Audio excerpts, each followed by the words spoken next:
besides the power motive, there's also that financial motive. And you said something in that EU speech that was something you also emphasized, in the fact that they were saying that in order to get I think it was the investors' attention, you would have to get the media to propagate this, to get the public to ultimately uptake the vaccine. I might be paraphrasing, but you know, I'm morally obligated to quote Peter Daszak when people ask me this question, because if you're going to listen to the admission of the crime, it's best to get it straight from the criminal. And in late 2014, published in February of 2015, for all the fact checkers who want to fact check the statement, Peter Daszak at the National Academy of Sciences made the following statement, and I am reading it directly from his paper. Until an infectious disease crisis is very real, present, and at an emergency threshold, it is often largely ignored. To sustain the funding base beyond the crisis, we need to increase the public's understanding for the need for medical countermeasures such as a pan-coronavirus vaccine. A key driver is the media, and the economics will follow the hype. We need to use that hype to our advantage to get to the real issues. Investors will respond if they see profit at the end of the process. By the way, that is evidence in any crown court in the world. That is premeditated murder. That is premeditated international terrorism. And it is financial racketeering in every civilized country on earth. And to date, there is not a single prosecutor who has used the admission of the crime to prosecute the crime. Nowhere. Not in Australia, not in Canada, not in the UK, nowhere in the EU. No one has used the admission of the criminal as the basis for criminal prosecution.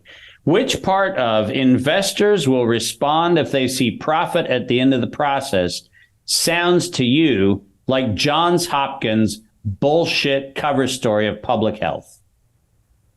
And the answer is, it never was about public health. It was always about the money. And not surprisingly, the Event 201 in October of 2019, preceding the alleged outbreak of coronavirus by 2 months, was funded not by the Bill and Melinda Gates Foundation, not by the World Economic Forum, and not by Johns Hopkins University, even though their logos were listed as sponsors. The actual funding for that program was done by Dustin Moskowitz, who was Zuckerberg's co-founder of Facebook. So is it any wonder that Facebook was in on the shutting down of this message from the outset? Because the guy who wrote the check for the domestic terrorism was a co-founder of Facebook. And we don't ever hear his name. Conveniently.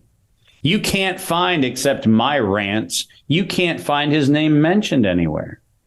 Except for the fact that Open Philanthropy, his equivalent of the Gates Foundation, was the check writer that actually put this whole snowball in motion. Event 201 is another audacious move, which is, again, hard to even comprehend that you would stage something like that publicly, full well knowing that there was only a matter of time before this happened. Again, that is... 2 months. Yeah. 2 months. And ultimately, this then comes down to what we've witnessed of this, $100 billion, $200 billion payday that a lot of these actors now benefit from. So it looks like, and I think we used to play these games a little bit on Wall Street, where in a long enough timeline, if you introduce all these random issues and volatility and then have all these solutions, as in financial products, then it's going to make a lot of money. Now, the exact details of when it happens or how it plays out, and maybe it's probability weighted, like you said, maybe Fauci had to wait and ride out the AZT and then it was going to come. But in a long enough timeline, everybody gets paid. Is that what's happening here? Well, there's no question. I mean, remember that Pfizer had no economic interest in an animal vaccine for coronavirus, right? That was not interesting, which means that the high probability is that they were just a stooge. And the wink, wink, nod, nod is, hey, do this for us, set the process in motion. And when it comes around to somebody needs to win, we'll let you be the winner. Isn't it amazing how quickly Moderna, who had never produced a single commercial product in their entire corporate history, isn't it amazing how they became a front runner to produce one of the most complex things that can be produced, which if it were a legitimate vaccine, would have been a legitimate 7 to 8 year process. But it turns out that what they were told to do was not to create a vaccine. What they were told to do was create a mechanism by which a biological weapon could be injected into the population. It turns out if you don't mind killing people along the way, it's a lot easier to make an effective product. It's pretty easy. But why would Moderna be even in the running? Well, the answer is really simple. If you go back and you look at the lipid nanoparticle that was the carrying agent for the mRNA, that work, which for a decade preceded in Canada with what is now Arbutus and Acuitas Pharmaceuticals, but was Inex, and then was Tecmira, and then was a bunch of other things. If you go back and you look at the history of that, you just sit there going, oh, well, Trudeau knew, certainly by 2018, that an mRNA injection would be a big payday for Canada. Because it turns out that no matter who came up with the injection, everybody was going to have to use the Canadian technology of the lipid nanoparticle to deliver the thing. And so not only were these companies in licensing conversations with the Canadians, but were actually trying to get their patents invalidated so they could do it on their own, knock off the Canadian technology, which the patent office didn't go along with in the United States before any of this stuff happened. Right? So go back and look at the record, right? The record is where you find the evidence. And in the evidence, you see that somewhere out of the blue, a guy who is now running as a Republican candidate for president in the United States, Vivek Ramaswamy, suddenly became interested in buying lipid nanoparticle technologies in Canada? Really? Roivant Pharmaceuticals and Immuvant, all the Vant things that live under Vivek's empire. And people don't even know that a guy running for the presidential nomination in the Republican Party in the United States is a guy who profiteered on the back of the Canadian lipid nanoparticle that was injected into people to kill them.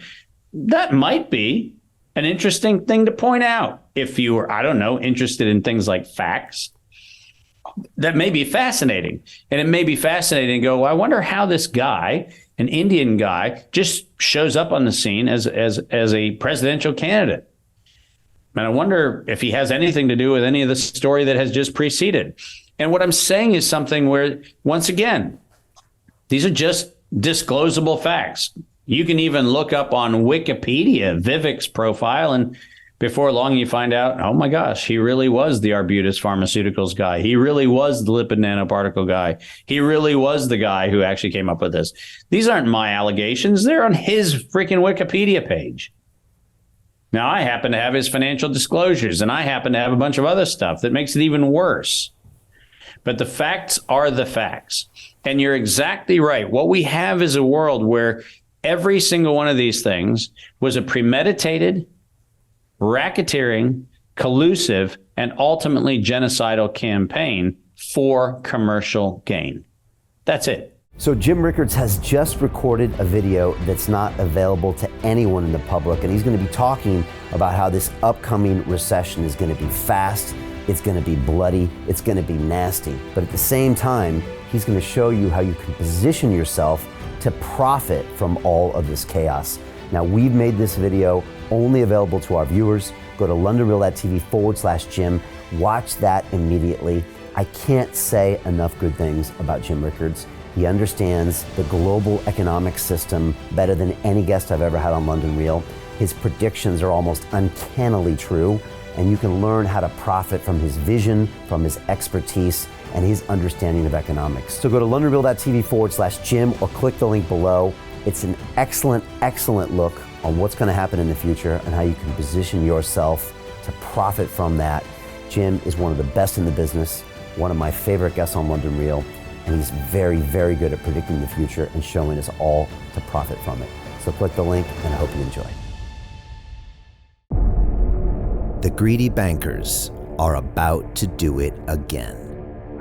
In 2008, they crashed our financial system and nearly bankrupted the entire global economy. Then they received trillions of dollars in government bailouts.